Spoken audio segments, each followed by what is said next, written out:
안녕하십니까, 레필입니다. 10월 14일 원자력 테마 보도록 하겠습니다.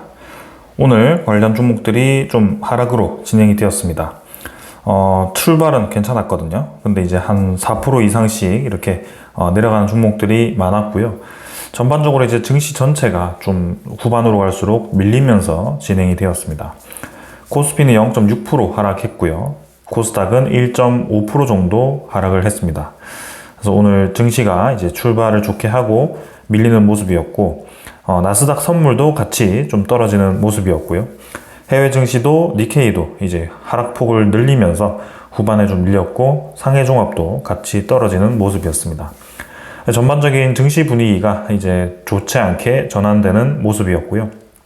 오늘 중요한 이슈들을 또 하나씩 보도록 하겠습니다. 일단 먼저 코스피부터 살펴보면 3,560포인트로 진행이 되었고요. 이제 상승 방향을 이어가는 듯 하면서도 조금 시간을 끌고 있습니다. 그래서 음봉으로 진행이 되었고요. 투자 수급은 기관 투자자 6천억 정도 매도하면서 진행이 되었고요. 외국인 투자자는 5천억을 매수했는데 크게 많지는 않았습니다. 그래서 전반적으로 기관 투자자에 대한 매도세가 최근에 한 3일 정도 이어지고 있다. 코스닥도 이제 상승폭을 이어가다가 이제 상승 하락폭을 비슷하게 만들어가면서 증시를 좀 흔들고 있습니다. 투자 수급은 외국인 투자자, 기관 투자자 양매도 진행되었고요. 10월 13일에도 양매도가 진행이 되었습니다. 그래서 양 증시가 좀 떨어졌고요. 환율은 이제 올라갔죠.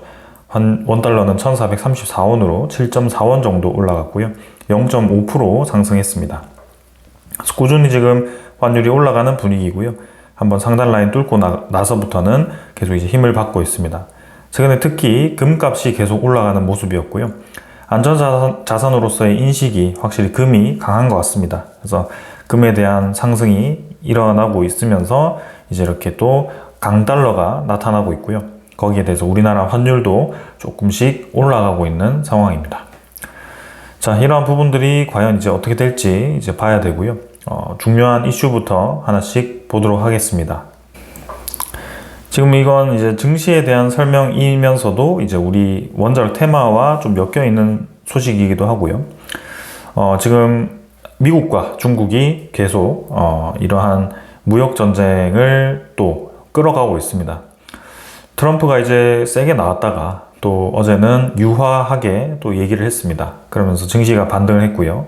근데 이제는 중국이 계속 이 압박 수위를 높이고 있습니다. 왜냐하면 트럼프에 대한 불리한 상황을 중국이 알고 있기 때문입니다. 지금 트럼프는 미국 내 상황에서도 조금 머리가 아플 겁니다. 그러한 이제 공화당과 민주당의 이 예산 싸움으로 인해서 계속 이제 그 셧다운의 기간이 길어지고 있고요. 이게 이제 2주 정도 늘어지다 보니까 점점 이제 시간이 끌릴수록 이 압박이 강해지는 상황입니다. 그래서 중국이 이 틈을 노리면서 트럼프에 대한 여론을 이제 좋지 않게 형성하려는 그런 의도도 있는 것 같고요. 계속해서 강하게 좀 밀어붙이는 모습입니다. 자, 그래서 지금 이제 통상 해상 패권 견제 수위를 높이는 미국과 중국이고요. 이제는 정상회담 전에 협상력 확보를 시도하기 위해서 이렇게 서로 압박을 하고 있다. 근데 중국이 이번에는 좀 강하게 나오고 있고요. 관세 협상의 지렛대인 마스가를 압박하는 목적일 수도 있다라는 소식이 나오면서 오늘 이 조선 관련 종목들이 급락을 했습니다. 그러면서 이제 이 마스가 말고도 마누가도 있죠. 미국의 이제 에너지 협력 관련해서도 좀 주가가 떨어졌고요. 전체적으로 이제 미국과의 협력에 있어서 이런 미국과 중국의 무역 충돌이 이게 계속 격화되면 격화될수록 중간에 껴있는 한국이 상당히 좀 애매한 상황이 될 수도 있다. 하지만 전체적인 중장기적인 시각 입장에서는 그리고 이러한 틈새 시장을 노려서 우리나라 기업들이 이 시장을 진출할 수 있는 엄청난 기회가 올 수 있다. 이런 관점을 가지고 있습니다. 단기적으로는 이렇게 서로의 견제를 받으면서 좀 애매한 부분이 있는데요. 조금 더 이제 길게 봐야 되지 않겠나라는 생각이 듭니다. 자, 그래서 중국이 지금 이제 중국 항만에 기항하는 미국 선박에 항만 수수료를 부과하면서 한화오션에 미국 자회사인 한화해운, 그 다음에 한화필리조선서, 한화오션 USA 인터내셔널, 하나 시핑 홀딩스, SSHS USA 홀딩스 등에 대한 거래 행위를 금지한다라고 발표를 했습니다. 그래서 본격적으로 이제 이 미국의 그런 이제 군함, 그런 선박을 제조하는 우리나라의 선박 기업을, 또 대표적인 선박 기업을 저렇게 견제하는 모습을 보여주면서 또 한국에 대한 압박을 또 가하는 모습이고요. 아무래도 지금 중국과 미국은 이런 무역 전쟁 이외에도 사실 대만을 놓고 그런 이제 이 대만 해협을 가지고 분쟁을 이어가고 있습니다. 그래서 중국이 대만을 이제 침공을 하느냐, 아니면 미국이 그것을 도와주느냐, 그런 이제 이슈가 계속 이어지고 있고요. 그러면서 부각된 게 이제 해군력입니다. 그래서 중국이 확실히 지금 미국보다 많은 전투함을 가지고 있기 때문에 해군력에 있어서는 이 중국이 앞선다라는 평가가 많았는데요. 그 부분을 이제 다시 이 미국이 중국을 따라가기 위해서 미국에 다시 한번 이 조선에 대한 그런 이 부활을 노리고 있습니다. 그거를 한국을 활용하겠다라고 얘기했기 때문에 사실상 이제 중국 입장에서는 좀 눈에 가실 수 있는 상황입니다. 그래서 그런 부분들이 지금 이제 양쪽에서 압박이 들어오는 상황인데요. 이 부분이 이제 어떻게 될지 조금 더 살펴보도록 하겠습니다. 자, 그러면서 이제 미국과의 그런 협력을 계속 중국이 저렇게 견제를 했을 때 조금 이제 그런 부분들이 부정적인 영향이 있을 수 있겠습니다. 조금 투심 입장에서 부정적으로 작용할 수는 있겠죠. 그래서 그런 부분들이 오늘 이렇게 원자력 테마라든지 혹은 이제 그런 선박 관련 테마라든지 이런 테마들을 좀 끌어내리는 상황을 보여주었다. 특히 하나오션 같은 경우는 6.7%까지 떨어지면서 이제 미국과의 그런 무역 협상에 성공하고 엄청나게 이제 주가가 급등할 것 같았던 그 움직임과는 좀 별개로 다시 한번 주가가 눌러지기 시작합니다. 그래서 이런 이제 무역 협상에 대한 지연도 이 불확실성을 높였고, 이러한 이제 계속 미국과 중국과의 서로 협상 전에 이 싸움이 계속 이런 애매한 상황을 만들고 있다, 이렇게 보시면 되겠습니다. 자, 하지만 무조건 좋지 않은 상황은 아니다. 결국에는 이러한 싸움 자체가 서로에게 이득을 갖기 위한 그런 이제 자리를 만들기 위함이다. 그래서 지금 미국 베센트 재무도 이제 중국과 미국이 상당한 소통을 하고 있고, 트럼프가 한국에서 시진핑을 만날 것이다 라고 이제 트럼프가 직접 얘기한 게 아니라 베센트 장관이 얘기를 했습니다. 그래서 처음 이제 4월, 5월에 이제 중국과의 무역 전쟁이 있어서 협상에 가장 앞섰던 이 미국 베센트 장관이었기 때문에 이번에도 그러한 유화 정책을 또 직접 나서서 펼치는 것 같고요. 그래서 이제 미국과 중국이 이제 APEC에서 만날지 만나지 않을지는 조금 더 봐야 될 것 같습니다. 그래서 중국 정상회담, 미국 중국의 정상회담을 우리도 이제 촉각을 두고 볼 수밖에 없는 상황이고, 네, 그러한 이 정상회담과 함께 우리나라의 기업들에게 또 한 번의 새로운 기회가 또 확정되는 기간일 수 있기 때문에 상당히 지금 중요한 상황이 되었습니다. 조금 이제 단기적으로 봤을 때는 이러한 기싸움이 계속 들어왔다 나갔다 하면 10월 말까지는 증시가 올랐다 떨어졌다가를 반복할 수 있겠다라는 생각이 좀 들고요. 신규 투자 입장에서 상당히 좀 불리한 상황이고, 조금 이제 장기적인 관점에서 본다라고 한다면 저는 충분히 가능성이 있다라고 보고 있기 때문에 뭐 조금 이제 여유롭게 생각을 하는 것이 좋을 것 같습니다.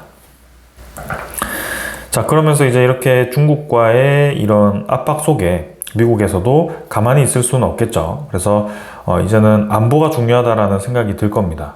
이러한 이 히토류 같은 것들을 무기화해서, 혹은 러시아 같은 경우는 LNG라든지 그런 에너지를 무기화해서, 혹은 이제 그런 이제 핵 연료, 그렇죠? 우라늄이 상당히 지금 중요하게 되어 가고 있는데 러시아가 좀 많은 양을 차지하고 있죠. 그래서 그런 부분들이 이제는 첨단 기술에 있어서 그런 이제 원료라든지 에너지를 계속 쥐락펴락하는 국가들에 의해서 안보가 좀 흔들린다. 그래서 이제는 이런 JP모건과 같은 국제은행이 움직이기 시작했습니다. 전략산업에 이제 2,150조 원을 퍼부어서 미국의 안보를 이제 책임지겠다라는 얘기를 하고 있고요. 2,150억 원을 이제는 10년간 투자하겠다. 그래서 핵심 광물부터 첨단 기술까지 미국 경제 안보의 중추 산업을 위한 10년간의 자금 조달을 한다라고 보시면 되겠습니다. 자, 그래서 최근에 굉장히 이제 미국의 금리가 높습니다. 높은데도 불구하고 계속 이제 시장에는 돈이 많은 상황이죠. 그러한 것들을 좀 보았을 때 이렇게 이 중앙은행에서는 돈을 끌어들이려고 금리를 높여놨지만 저렇게 이제 JP 모건이라든지 혹은 엔비디아라든지 오픈 AI라든지 이런 큰 빅테크, 큰 기업들, 큰 은행들이 시장을 위해서 돈을 쏟아붓고 있습니다. 그래서 뭔가 중앙은행에 반하기 위해서 이렇게 움직이는 게 아니라 결국에는 국가 간의 이런 경쟁, 국가 간의 안보, 그리고 에너지, 그리고 기술에 대한 이 안보를 위해서, 그죠? 발전을 위해서 앞장서고 있다라고 보시면 될 것 같고, 돈을 그동안 쌓아왔던 뭐라고 해야 될까요? 큰 이 고래들이 이제는 돈을 풀면서 투자를 유도하고 있고 산업에 대한 활성화를 유도하고 있다라고 보시면 되겠습니다. 어떻게 보면 이제 중앙은행에 대한 영향이 좀 많이 없어졌다라고 보시면 될 것 같고, 기준금리를 내리든 말든 결국에는 지금 시장에 계속 돈이 풀려가고 있는 상황이다라고 보시면 되겠습니다. 그래서 어떻게 보면 아직도 인플레이션에 대한 우려감이 있고 기준금리를 내리지 않더라도 그런 부분들이 조금 위험성이 도사리고 있으면서도 이제 산업에 대한 발전은 계속 이어나갈 수밖에 없는 상황으로 가고 있다라고 보시면 되겠습니다. 자, 그런 관점에서 이제 본다면 우리는 확실하게 알 수 있습니다. 지금 오늘과 같은 이런 조정이 사실 뭐 계속 길게 이어져서 주가에 대한 큰 하락으로 이어지는 것이 아니라 이제는 새로운 산업에 대한 기회로서 조금 더 올라갈 수 있는 이 뜸을 들이고 있구나, 이렇게 보시면 될 것 같고요. 시간을 조금 더 두고 보시면 되겠습니다. 자, 서로는 이 정도로 이제 하고 종목에 대한 움직임들 잠깐 보도록 하겠습니다. 사실 차트가 그렇게 중요하진 않습니다. 지금 이제 두산 에너빌리티는 이미 오랜 박스권을 돌파한 때부터가 중요합니다. 이미 이제 뻗어나갔기 때문에 이제는 뭐 이런 이 단기적인 이슈로 인해서 뭐 조금 더 이제 중국과 미국이 이 격렬하게 싸운다 그러면 더 떨어질 수는 있겠죠. 코스피와 함께 떨어질 겁니다. 그러나 한번 이제 위로 뻗어나간 이제 의의가 있다라고 본다면 충분히 이제는 치고 나갈 수 있다라고 봅니다. 그래서 미국과 중국의 그런 이 무역 전쟁이 아주 영구적으로 이어질 것 같지는 않고요. 이제는 주기적으로 서로의 이익을 챙기는 선에서 계속 이제 시장을 무너뜨리지 않는 선에서 이어갈 겁니다. 그렇다고 한다면 한 번의 그런 이 움직임들이 금방 이제 V자로 올라갈 가능성이 크고요. 네, 두산 에너빌리티는 계속 저는 기회가 있을 거라고 봅니다. 월봉 입장에서도 이제 꽤 올라와 있는 상황에서 고점을 계속 갱신하고 있고요. 기대해 볼 만합니다. 거래량도 2,600만 주 터지면서 조금 더 올라갔으면 좋았겠지만 초반까지는 좋았는데 오늘은 이제 어제 올랐던 거 그대로 뱉어내면서 진행이 되었습니다. 기관 투자자 위주로의 매도가 좀 있었고요. 투신 금융 투자 위주로의 매도 이후에는 크게 매도는 없었습니다. 사모펀드는 꾸준히 매수를 해주고 있고요. 외국인 투자자도 큰 매도 없었습니다. 현대건설도 800원 정도 하락했고요. 네, 상승 출발했다가 같이 눌러졌습니다. 그래서 현대건설이 이제 조금 더 힘을 줘서 이제는 21선 유지하면서 더 뻗어나가야 되는 상황이 나와야 되는데요. 아직까지는 지금 이제 전체적인 시장 흐름, 그 다음에 테마의 흐름을 좀 약하게 따라가고 있습니다. 그래서 이런 이제 이 21선에 대한 하락 추세를 뚫고 나가는 것이 중요해 보이고요. 며칠 더 시간을 두고 지켜보도록 하겠습니다. 자, 140만 주 나왔고요. 외국인 투자자는 이틀 정도 연속으로 현대건설을 매수를 했습니다. 이제 장기적인 매수 움직임이 나타나는지도 체크를 해 보겠습니다. 기관 투자자는 큰 움직임이 없었고요. 한전기술은 2% 정도 떨어졌고요. 이제 지지라인 형성하는 수준에서 조금 조정을 받았습니다. 21선 딛고 이제 좀 올라가는 분위기가 형성되어야 되고요. 한전기술이 이제 조금 수렴하는 구간으로 진행이 되고 있다. 그럼 확실한 상승에 대한 모멘텀이 좀 부족하다, 이렇게 보여집니다. 일단은 그런 미국과의 그런 원전의 확실한 협상이 좀 중요해 보이고요. 그때까지는 한전기술도 큰 움직임은 없을 것 같습니다. 조금 더 시간을 두고 봐야 될 것 같고, 외국인 투자자는 그래도 꾸준히 최근에 많은 매수를 해주고 있다. 대신 이제 기관 투자자가 매도를 하고 있습니다. S&T 에너지도 지금 52,300원으로 5.6% 하락을 했습니다. 고점 대비해서 이제 꽤나 이제 조정을 좀 깊게 받는 모습인데요. 그래도 60일선 근처에서는 위아래로 흔들고 있습니다. 그래서 60일선보다 조금 이탈할 수는 있겠지만 그래도 전반적으로는 이제 좀 받치면서 올라가는 것이 중요해 보이고요. S&T 에너지도 이제 미국의 그런 LNG 시장, 원전 시장이 중요할 겁니다. 그래서 그런 움직임들 때문에 같이 좀 조정을 받았고, 또 외국인 투자자, 기관 투자자가 조금씩 매도를 하고 있습니다. 다음 BHI고요. BHI는 6.8% 하락해서 많이 하락을 했습니다. 어제 이제 수주 소식과 함께 좀 많이 올라가는 모습이었는데요. 아쉽게도 이제 좀 떨어졌습니다. 그래서 6.8% 떨어졌고요. 그래도 그 전날에 12% 가까이 올라가면서 상당히 강한 모습이었고, 일단 단기간에 급등 이후에 조정을 받았다. 일단 정고점을 뚫지 못해서 아쉽긴 합니다. 그러나 뭐 여기서 조금 더 하락했다가 가도 충분히 괜찮다. 뭐 크게 무리 없다. 단기적인 이슈에 의해서 올라갔다 떨어지는 것은 중요하지 않다라고 말씀드리고 싶습니다. 그래서 외국인 투자자 73,000주 매도했고요. 이틀 정도에서 30만 주 매도했고, 기관 투자자도 조금 매도를 했다. 일단 뭐 LNG 시장이 워낙 크기 때문에 BHI도 네, 괜찮습니다. 성원밴드는 네, 2,050원 떨어져서 6% 가까이 떨어졌고요. 121선까지 밀렸습니다. 저점을 좀 더 낮추는 모습이었고, 특히 조선 관련된 오늘 좋지 않은 소식이 있었죠. 중국에 대한 견제가 나오면서 이런 하락이 좀 있었습니다. 하지만 뭐 중국에 대한 견제가 뭐 계속 이어질 것 같지는 않고요. 결국에는 성원밴드도 일단 LNG에 대한 이슈도 좀 있고 괜찮을 것 같습니다. 그래서 단기적인 조정 이후의 움직임을 좀 더 살펴보도록 하겠습니다.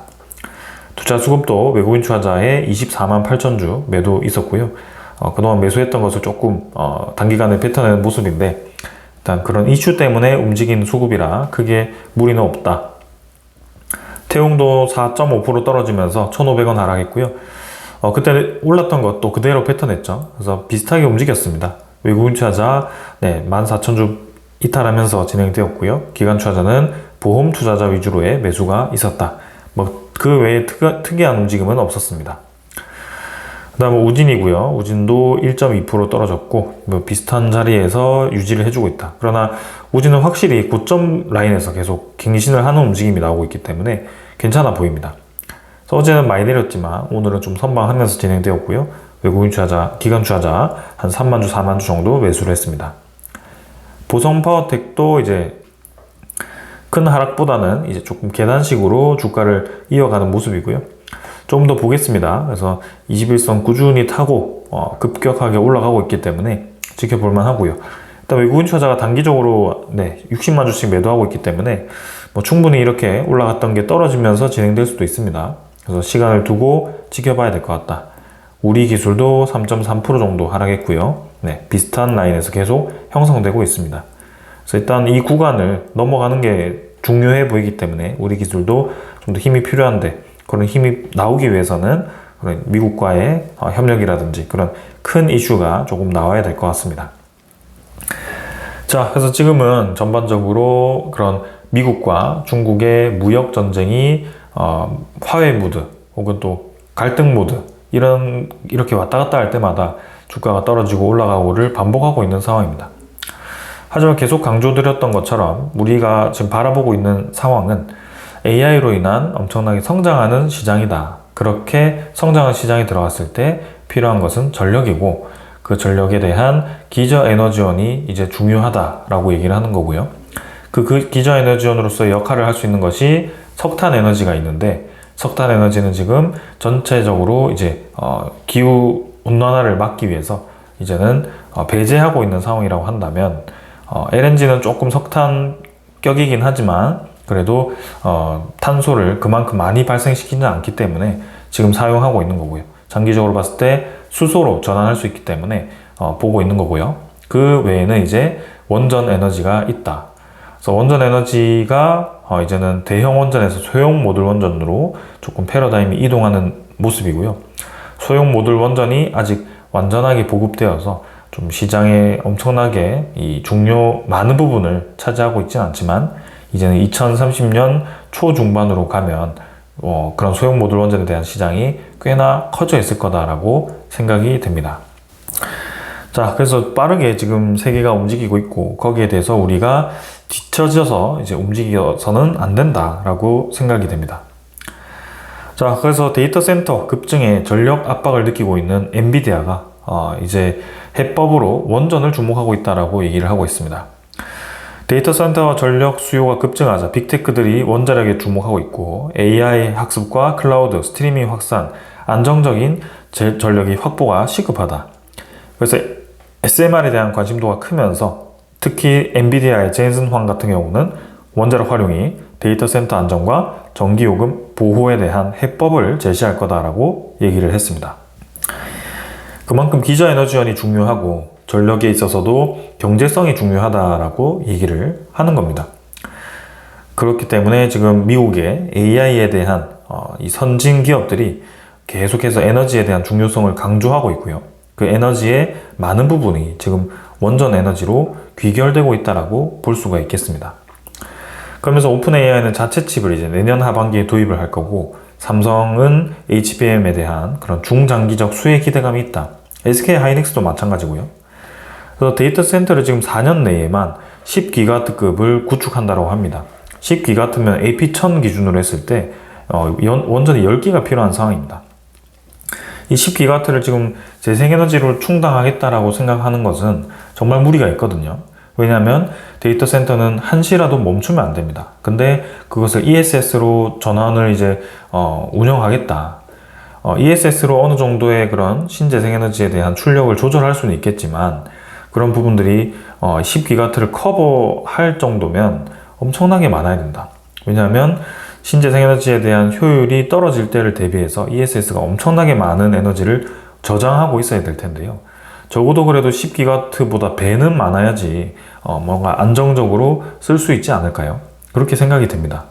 그렇기 때문에 비용도 비용이고 출력에 대한 조절도 부담스럽고 그런 부분들이 이제는 안정적인 기저에너지원을 찾게 만들고 있다. 그게 LNG이고 원전 에너지다.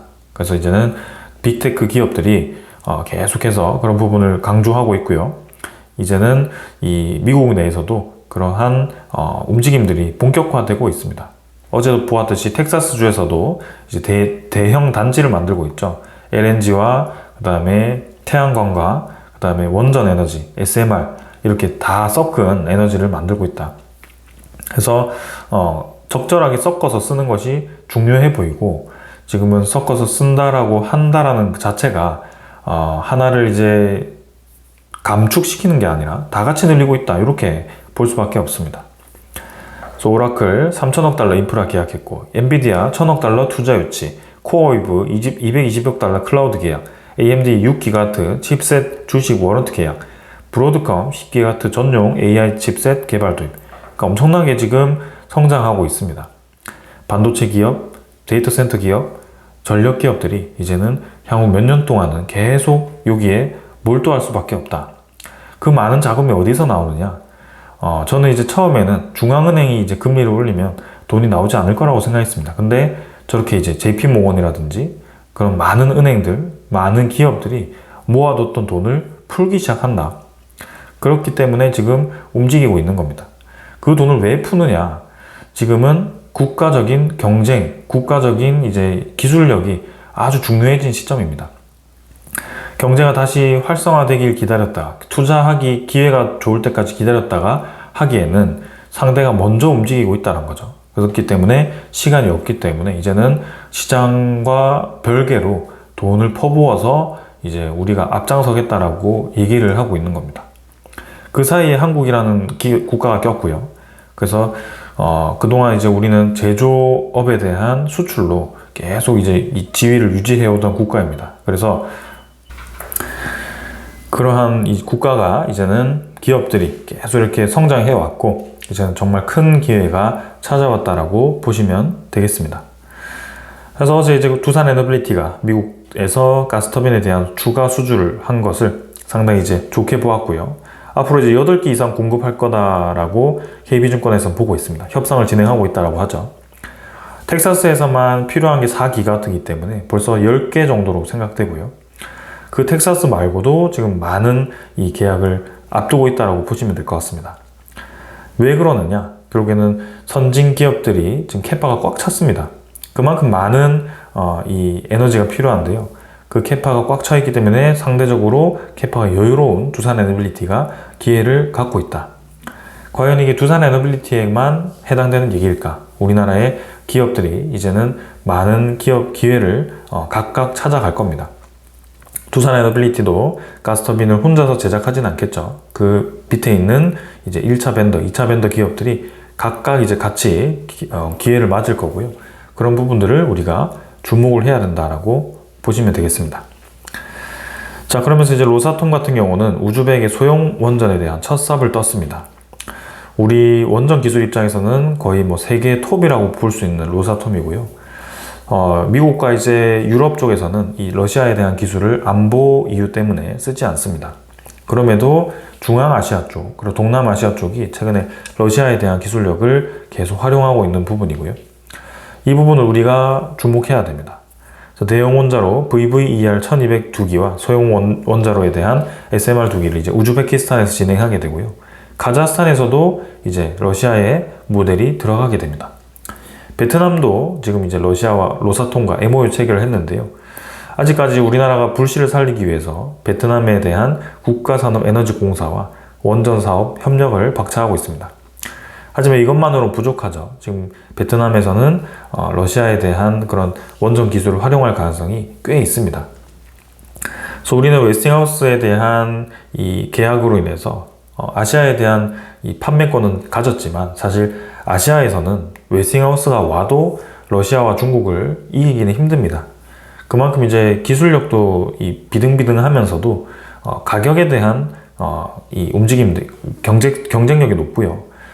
가격이 싸다는 얘기죠. 그리고 그런 이 운영 경험도 많고, 그 다음에 건설에 대한 기간도 짧습니다. 그렇기 때문에 우리나라가 정말 이제 기회를 잡기가 어려운 시장이라고 보시면 될 것 같고, 그걸 이제 미국과 유럽 시장에서 잡아야 됩니다.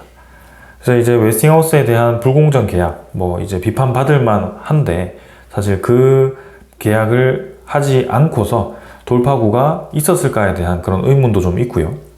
그 계약에 대한 돌파구를 마련하기 위해서는 과거를 비판할 게 아니라 이제는 미래에 대한 준비를 해야 된다고 생각을 하고 있습니다. 그렇기 때문에 이렇게 계속 이제 국감에서 공개적으로 뭐 누가 잘했니 말했니 아직도 우리나라는 이러고 있는데요. 탈원전에 대한 선을 그었다라고 합니다. 기후 장관이. 그래서 신규 원전 계획에 대한 확답을 피했다라고 하는데, 필요하면 짓고 필요 안 하면 짓지 않겠다, 이런 애매한 스탠스를 취하고 있습니다. 11차 전력 수급 기본 계획 때 그렇게 치열하게 이 논의를 해서 2개 짓겠다라고 얘기한 거를 또 12차 기본 계획까지 미루겠다. 그렇게 오래 걸리면 하루빨리 지어야 되는데 필요한 것을 이렇게 시간을 끌어서 될 것인가 라는 생각이 듭니다. 이제는 15년에 대한 얘기가 아니라 99% 안전하더라도 0.01% 때문에 위험성을 강조하는 것이 맞다라고 얘기를 하고 있습니다. 우리가 비행기가 떨어질 확률이 얼마일까? 비행기를 왜 탈까? 그리고 이제 채식을 하지 않고 고기를 먹었을 때 이제 그런 염증이 생길 확률이 얼마나 될까? 그러면서 왜 먹을까? 흡연을 왜 하며 음주는 왜 할까? 이런 부분을 다 위험성을 고려해서 생각한다면 그냥 살지 말라는 거죠.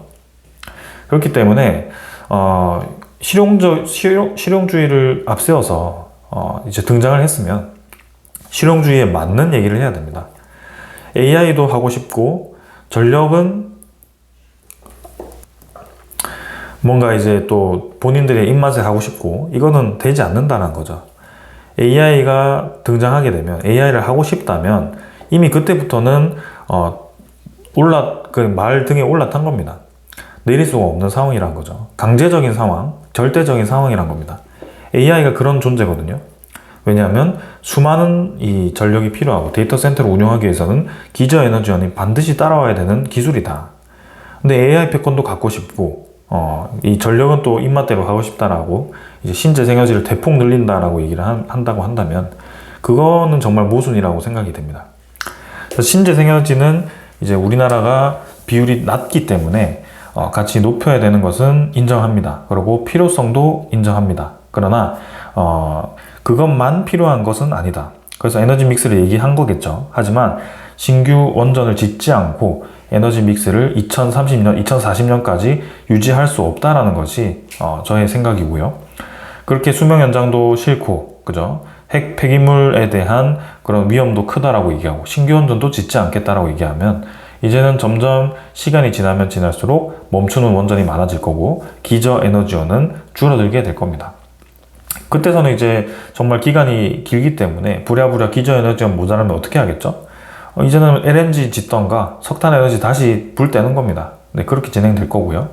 일본 같은 경우도 2040년까지 재생에너지를 40%, 50%까지 늘리겠다 얘기했습니다. 그러나 역설적인 게 뭔지 아십니까? 석탄 에너지를 40%까지 활용하고 20% 정도는 이 원전을 활용하겠다라고 계획을 세웠습니다.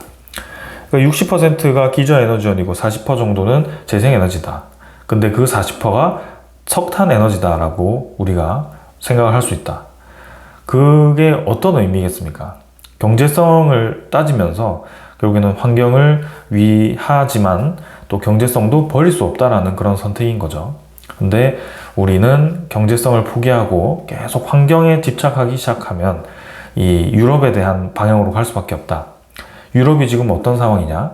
재생에너지를 늘리긴 늘렸는데 기후에 대한 영향이 크고 그 기후에 대한 영향이 컸던 것을 LNG라든지 그런 이 다른 에너지로 수입해서 사용했는데 러시아가 이제 유럽을 건드리기 시작하고 서로 이제 기저 에너지원을 이제 모자라게 되니까 부랴부랴 이제 원전을 늘리는 거죠.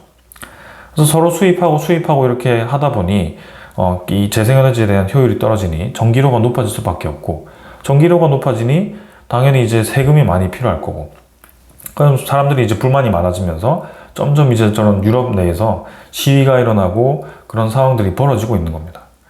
미국이 이제 그런 걸 파악하고 이제 원전을 늘리는 대폭적인 성명을 지지했고요. 그렇다고 이제 뭐 해상풍력 짓던 것을 멈추는 게 옳은 선택이냐? 저는 그렇진 않다고 생각합니다. 늘릴 건 늘리고, 그죠? 다 지었던 거 멈추는 건 사실 좋지 않다고 생각되는데요. 그렇다고 해서 이렇게 에너지 믹스 얘기하면서 신규 원전 것을 계속 지연시키는 것도 맞지 않다라고 저는 생각이 됩니다. 그런 식으로 좀 접근을 해야 되고요. 제발 이제는 좀 지긋지긋한 저런 이 정쟁 움직임들을 보지 않았으면 좋겠습니다. 이제는 우리가 이제 필요한 것이 AI라고 한다면 거기에 맞는 에너지 정책이 필요하다. 그리고 경쟁 국가로서 이제 우리 이 한국이 정말 그런 기술에 대한 지위를 유지하고 싶다라고 한다면 에너지 투자를 먼저 해라. 그게 기저 에너지원이라고 보시면 될 것 같다라고 말씀드리고 싶습니다. 자, 오늘 여기까지 하고 죄송합니다. 오늘 여기까지 하고 마무리하겠습니다. 감사합니다.